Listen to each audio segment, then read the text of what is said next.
Okay then, Raiders, we are back and we've got loads to go over today as update 1.3.0 has now just released, making some balanced changes towards things like the deadline, the launcher ammo, and the Venator. Yes, we've got loads to go into with that one, as well as new content and bug fixes to boot.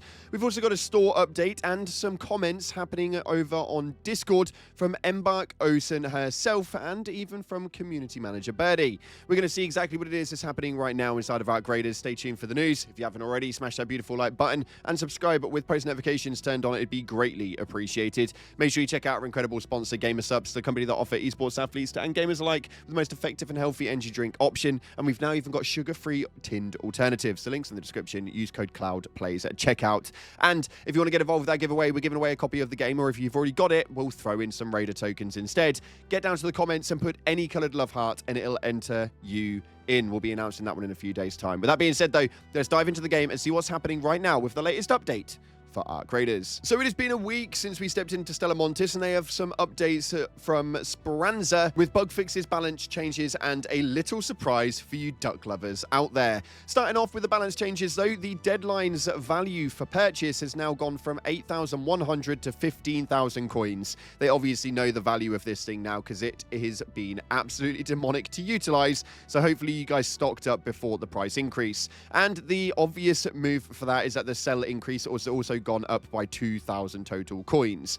Crafting used to be 2 explosive compound and 1 synthesized fuel, and is now 3 explosive compound and 2 arc circuitry. So a bit of an easier one overall, but you guys are going to need to obviously have the blueprint for that one. And then the deadline at trader stock has gone from 3 to 1. So hopefully you guys have been purchasing it if you haven't already. The power sell value has now been decreased dramatically after you guys have obviously been able to get hold of the power cells a lot easier. You can't now farm that for coins. And launcher ammo, the buy value used to be 6,000 coins for 10 launcher ammo, whereas now the 6 launcher ammo stacks are 4,500 coins. A little bit of a weird one, but essentially they pretty much just decrease the amount that you can purchase for the coinage that you're willing to give out. So yeah, a little bit of an odd choice, but it's there nonetheless. The sell value has obviously gone up by 50, and crafting that has now had a change from 6 launcher ammo for 4 metal parts to 1 explosive compound, and now 6 launcher ammo is 1 arc motion core and 2 crude explosives. So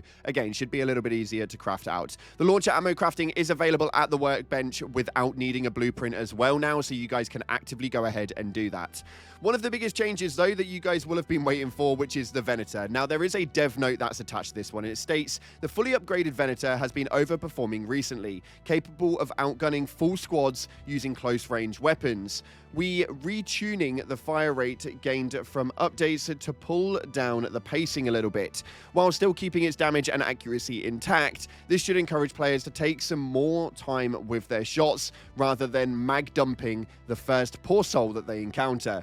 The ammo capacity also rightfully pointed out that the weight of the Venator was inconsistent with the weights of our other pistols, so we've corrected that as well. And what is it they've done exactly? Well, they've reduced the fire rate gained for upgrades from 22, 44, and 60% to 13, 26, and 40%. So quite a dramatic decrease indeed on the fire rate, and they've also increased the weight on that one from 2 to 5. Now, I am glad that they didn't touch the accuracy or the damage that was actually told in this weapon.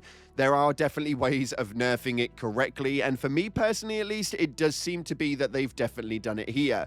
Make sure you check out our live stream. We'll be live in just an hour testing out the Venator and seeing exactly how it was impacted. Also on top of that, explosive damage. Now, this is a really big one to take, as a dev note here states that we noticed that explosive dealt damage to more parts at once than intended, allowing weapons like the Hull Cracker to kill larger drones too quickly. We've adjusted the explosive damage to make it more consistent across the board, and we've rebalanced the damage of the Hull Cracker to account for that change. This will require the Hull Cracker shots to need more precision while dealing good damage to the targeted spot. So what is it they did exactly? They rebalanced the explosive damage against Arc for a more consistent experience. The explosions of smaller enemies, e.g. turrets, are largely unaffected, but explosions on larger enemies, such as bastions, will typically deal a bit less damage overall. So you're still going to be able to utilize it, but it's just not going to be as effective. As far as the balance changes, though, that's all we've seen from it, and I can't actually complain. Don't get me twisted, there were a few nerfs there, but they are not terrible, and they were probably the better way of doing them. Let me know your opinions down in the comment section below. After that, we've got the content and bug fixes, where they fixed some stuff with the Arc. They fixed a bug where the Arc could cool down reinforcements outside of the map, which was annoying, and then with the Shredder primarily, the Shredder will now detect and move more reliably towards the lure grenades because they weren't working effectively to begin with. Shredder's net movement and handling has been updated, slightly reduced the turn speed and improved the braking. It's got a bit of a stiffer suspension and more consistent reactions to impact for steadier behavior in combat. And they've improved the Shredder's navigation to prevent it from getting stuck on corners when moving towards the player, which was definitely a way that I was taking them out frequently. So yeah, I'm really gutted that that's now been changed.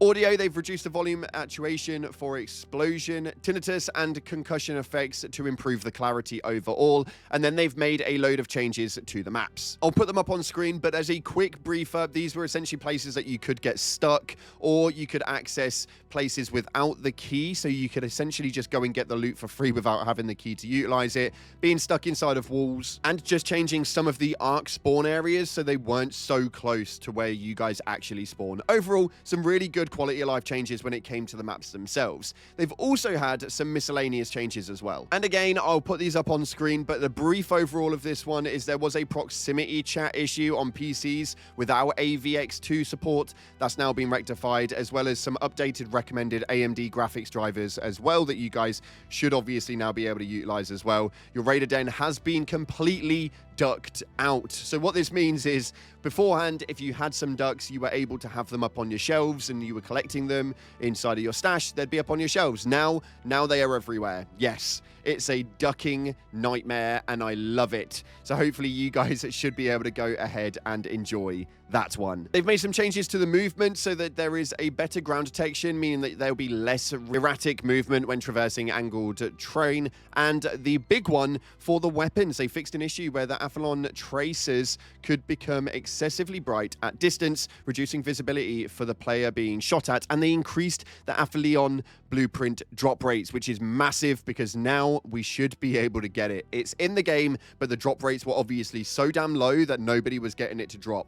Now it's been increased. Hopefully we'll find it eventually. And with the Stitcher, they corrected the player-facing stats for the Stitcher, showing correct scaling for the reload time across the levels. Overall, some incredible stuff to look into, and an awesome update I'm actually really not that upset about. There were some nerfs in there which are a little bit disappointing, but overall, I think it was quite a positive outcome. Moving in from that, though, we've now got your updated store for the next 8 days, and we can see that the Macrame set is now available. This thing looks absolutely incredible. I purchased it as soon as I got my hands on it, and it was around 1,500 Raider tokens. So again, make sure you get involved with that giveaway because we'll be giving away more than that so you guys can get this set sorted. It has a few color variants which do look very, very cool. My greatest one is probably this white and blue one. It looks really nice, but the red one is also really cool. And you've got some alterations that you guys can make if you don't want to have the headgear on.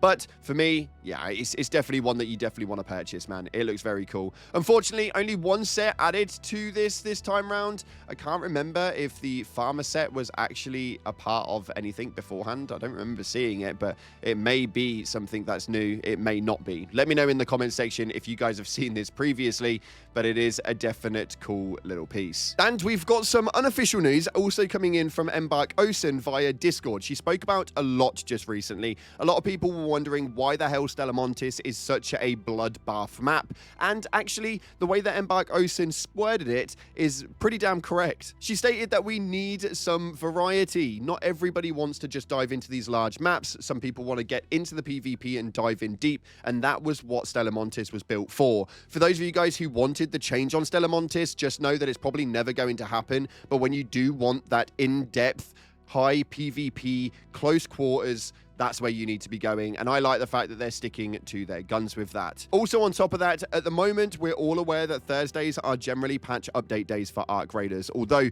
as confirmed here by Embark Studios, it will change over time. So it's not always going to be a Thursday. Don't just think that because a Thursday comes, we'll get a patch update. Tuesdays, Wednesdays, every day's on the cards. And over time, it should eventually change so that we'll see updates coming a little bit sooner in the week. And if any of you guys have been tempted by it, I hope you haven't. But I just want to make you guys aware that they are heavily against the RMTs, as it's against the terms of service. As confirmed here by Birdie, the community manager, we always report to the legal team when we find one of those websites, RMT is against the game's TOS. And that was a response to asking if they would be banned for utilizing it. Moving into something more positive, though, the game has done it yet again, as we've reached another all-time peak of 481,966, which was hit just 4 days ago. It's wild to me that there is an incredible amount of players just consistently rolling into this game. This was only on Steam, so I couldn't even imagine how many players are in at any given point. It's really, really nice to see such a popular game experience something so damn well, though.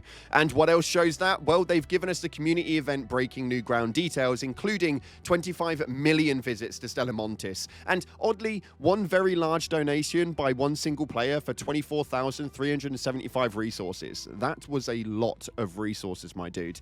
A lot. All of that for 900 merits. We all thank you as Raiders for the fact that it got it done a lot quicker.